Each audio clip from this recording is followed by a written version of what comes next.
कहानी नंबर 86। धूल पर धूल। एक बार एक व्यक्ति को अपनी स्त्री के साथ दूसरे गांव में जाते समय एक रुपयों की थैली मिल गई, किंतु उन्होंने यह विचार किया कि अगर वे इस थैली को उठा लेंगे तो उन्हें चोरी करने का महापाप लगेगा। इसलिए वे उस थैली पर जल्दी से धूल डालने लगे, क्योंकि उन्होंने सोचा कि यदि इस पैसों से भरी हुई थैली पर पत्नी की नजर पड़ गई तो वह इसे लिए बिना नहीं मानेगी। और इतने में ही पत्नी भी आ गई और उसने पूछा, यह क्या कर रहे हो? वह व्यक्ति सकपका गया और बोला, कुछ नहीं। तब पत्नी ने रुपयों की थैली को देखा और कहा, धूल पर धूल क्यों डालते हो? इनसे हमें क्या प्रयोजन?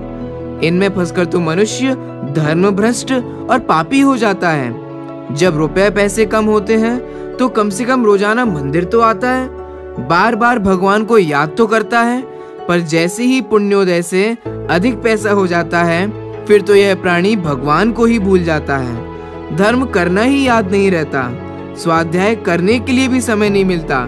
मेरी दृष्टि में तो आप धूल पर ही धूल डाल रहे हो।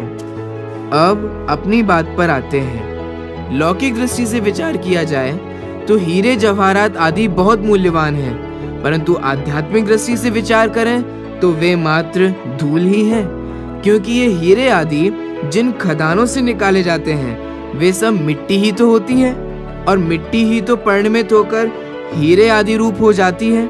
जिस प्रकार मिट्टी को हम और आप धूल ही समझते हैं, उसी प्रकार ज्ञानी जीव भी हीरे आदि को भी धूल ही मानते हैं। रुपया पैसा आदि को भी मात्र कागज का टुकड़ा ही समझते हैं। ऐसा वस्तु स्वरूप का ज्ञान ज्ञानी को निरंतर रहता है।